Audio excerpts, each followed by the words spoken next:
हमारे लिए हम भी सब कुछ कर सकते हैं।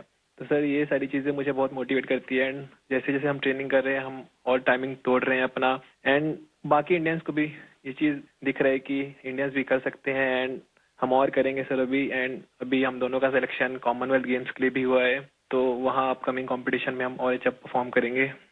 अच्छा देखिए, मेरे मन में भी एक कुतूहल है और लोगों को भी होगा। मैंने सुना है कि आप दोनों अच्छे दोस्त भी हैं। आप दोनों ने कुछ ठान रखा था क्या कि तुमने मेरा रिकॉर्ड तोड़ा तो मैं तेरा रिकॉर्ड तोड़ दूंगा? पहले अनिमेष बता दे। सर जी पहले रिकॉर्ड 10.18 का था जो कि मेरा ही था, एंड देन उसको गुरिंदर भैया ने सेमीफाइनल में तोड़ दिया 10.17 करके, एंड मैंने फिर से उसको सेमीफाइनल 2 में 10.15 करके तोड़ दिया। तो उस समय जब मेरा सेमीफाइनल हुआ तो हम दोनों ही खुश थे कि हाँ चलो ठीक है, तो आज रिकॉर्ड टूटा एंड चलो हम दोनों ने तोड़ा ऐसा, क्योंकि उस समय कंपटीशन में राइवलरी रहती है। बट हम दोनों ठान के रखे थे पहले से ही कि उससे पहले हम लोग सऊदी अरेबिया भी गए थे कंपटीशन करने के लिए, तो वहाँ भी हम दोनों रूममेट थे, तो हम दोनों वहाँ भी ऐसा बात करते थे कि इंडिया के स्प्रिंटिंग को आगे लेके जाना है, एंड हमारे ही हाथों में है वो चीज, हम जो करेंगे वही बाकियों को मोटिवेट करेगा। गुरिंदरवीर क्या कहना चाहेंगे? तो हम दोनों ने डिसाइड किया था भी हम दोनों अच्छा भागेंगे, तो कभी भी सर एक दूसरे को जरूरत होती है तो एक दूसरे के साथ खड़े होते हैं। जैसे अभी रिकॉर्ड करने से पहले जब मैंने रिकॉर्ड किया फिर अनिमेश ने किया, तो जब हम वार्म अप कर रहे थे तो मैं अनिमेश को बता रहा था, अभी अनिमेश वो ब्लॉक सही है, उस पे जाके बैठ, वहां पे स्ट्राइड कर ले, हम वार्म अप यहाँ पे करेंगे, यहाँ पे वार्म अप सही होगा। तो एक दूसरे की हेल्प करते हैं, एक दूसरे की हेल्प करते हैं जब, तो दूसरा भी इम्प्रूव करता है, हम भी इम्प्रूव करते हैं। तो दोस्ती भी चाहिए सर, बट जब हम ग्राउंड के बाहर हैं, कंपटीशन के बाहर हैं तो हम दोस्त हैं, बट जब हम ग्राउंड में चले जाते हैं तो एक दूसरे के कॉम्पिटिटर हो जाते हैं। तो ये होता भी मैं इससे फास्ट भागूंगा, मैं इससे फास्ट भागूंगा। देखिए, आप लोगों ने जो स्पर्धा की है ना, वो देश का मान बढ़ाने के लिए की है, देश को भविष्य में इस जगह पे पहुंचाने के लिए की है और एक पॉजिटिव स्पिरिट से की है।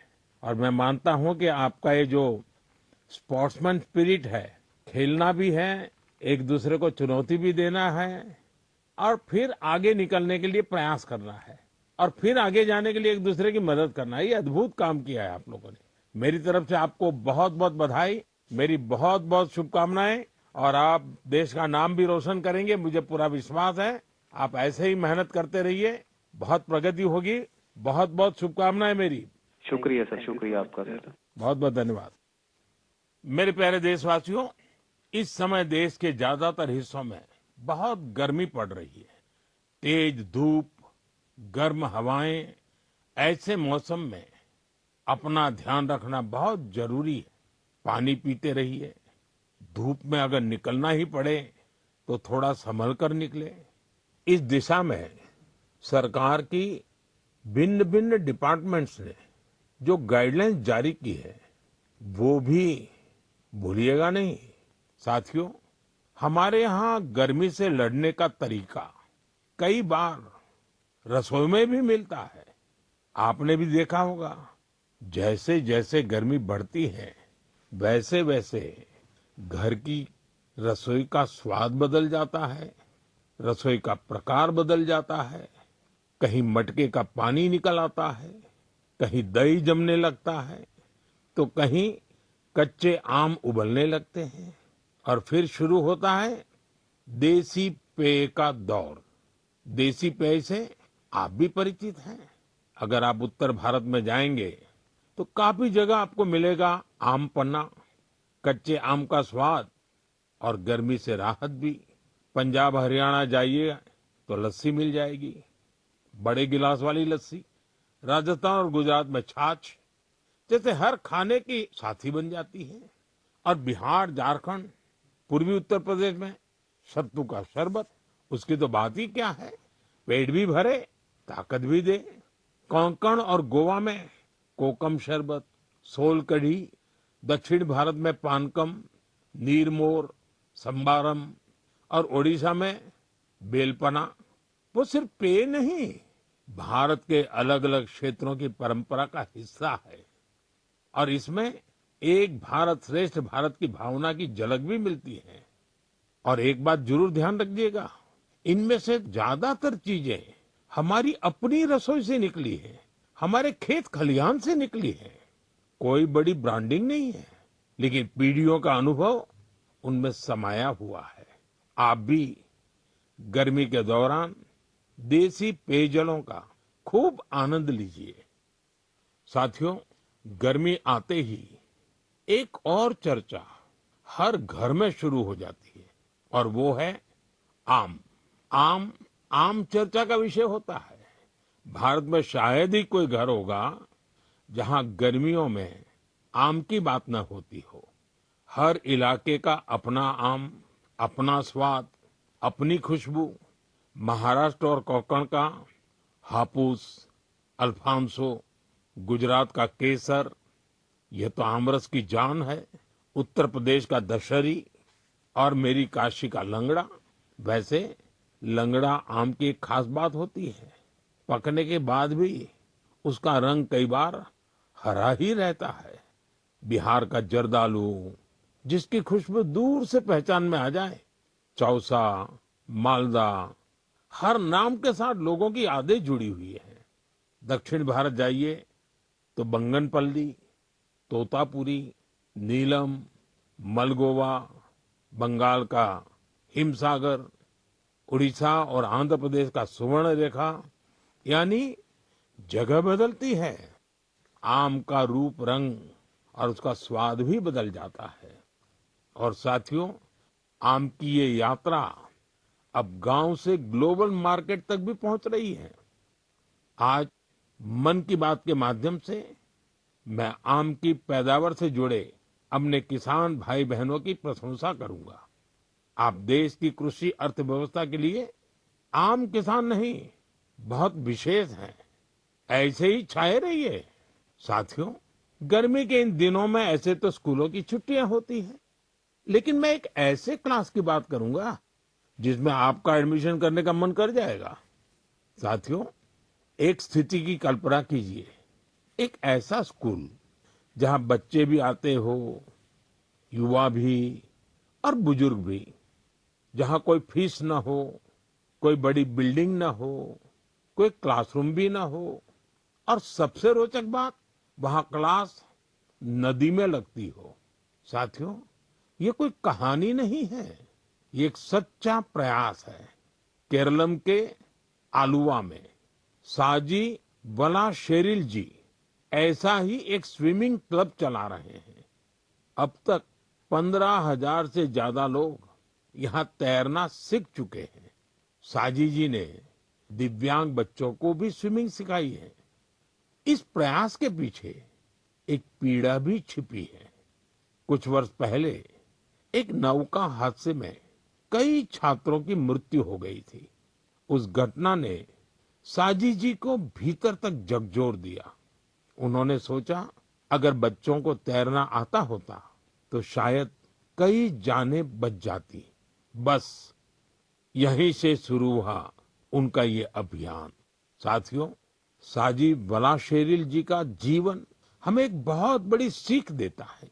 सेवा करने के लिए बहुत बड़े साधन जरूरी नहीं होते, जरूरी होता है एक अच्छा इरादा और लगातार किया गया प्रयास। इन्हीं के दम पर हजारों लोगों के जीवन में बदलाव लाया जा सकता है। मेरे प्यारे देशवासियों, बीते दिनों मुझे यूरोप के नीदरलैंड जाने का अवसर मिला। वहां मैं कई मीटिंग में शामिल हुआ। इसी दौरान एक ऐसा क्षण आया जिसने हर भारतीय को गर्व से भर दिया। नीदरलैंड्स में आयोजित एक विशेष समारोह में चोला काल की प्राचीन ताम्र पट्टिकाएं भारत को वापस सौंपी गई। उस कार्यक्रम में नीदरलैंड्स के प्रधानमंत्री भी मौजूद थे। इन ताम्र पट्टिकाओं को लेकर मुझे देश विदेश से लगातार संदेश मिल रहे हैं। लोग खुशी जता रहे हैं, गर्व व्यक्त कर रहे हैं। दुनिया भर के तमिल समुदाय में भी इसे लेकर विशेष उत्साह है। साथियों, इन ताम्र पट्टिकाओं को लेकर लोगों में काफी जिज्ञासा भी है। इसलिए आज मैं इससे जुड़ी कुछ बातें आपसे साझा करना चाहता हूं।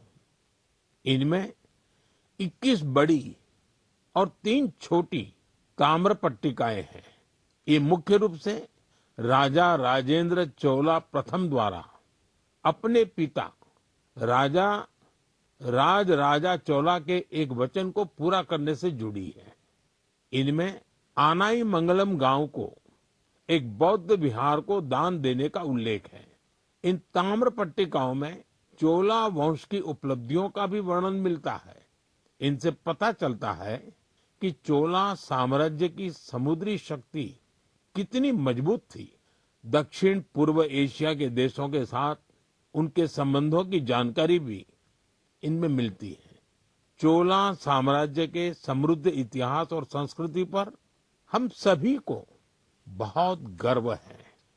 साथियों, हमारी सरकार भारत की ऐसी अमूल्य धरोहरों के संरक्षण के लिए लगातार प्रयास कर रही है।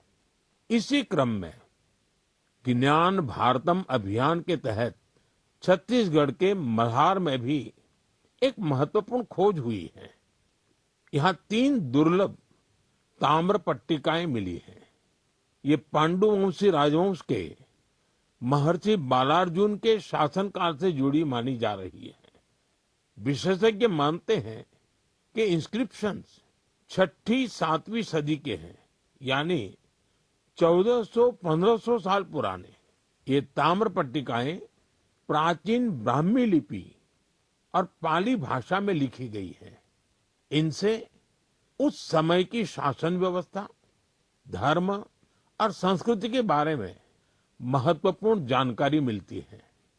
साथियों, हम भारतीयों में खगोल विज्ञान यानी एस्ट्रोनॉमी को लेकर हमेशा विशेष आकर्षण रहा है।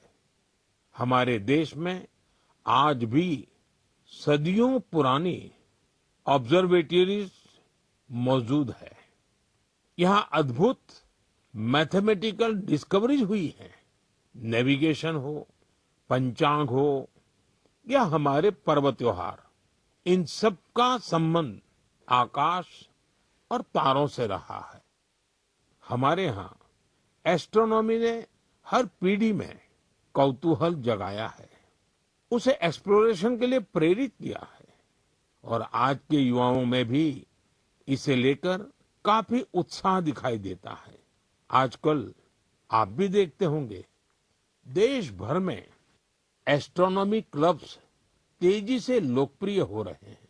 बड़े शहरों से लेकर छोटे कस्बों तक, स्कूलों से लेकर पार्कों तक इनकी गतिविधियां दिखाई देती हैं। मुझे बेंगलोर एस्ट्रोनॉमिकल सोसाइटी के बारे में जानकारी मिली। यहाँ ऑब्जर्वेशनल सेशंस आयोजित किए जाते हैं।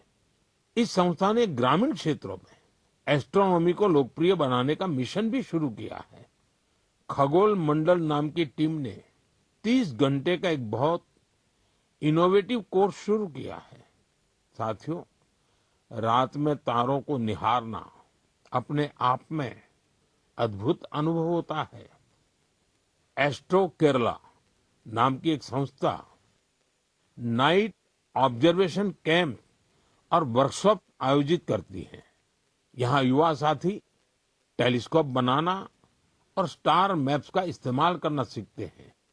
राजकोट के बिग बैंग एस्ट्रोनॉमी क्लब ने गिर के जंगलों से लेकर कच्छ के रण तक अनेक एस्ट्रोनॉमी इवेंट्स आयोजित किए हैं। ज्योतिर्विद्या परिसंस्था भी एस्ट्रोनॉमी के सबसे पुराने संस्थानों में से एक है। यहाँ ऑब्जर्वेशनल फैसिलिटीज के साथ साथ बुक्स, लाइब्रेरी और टेलीस्कोप लाइब्रेरी की सुविधा भी है। मैं आईसेक का भी जिक्र करना चाहूंगा। यह एक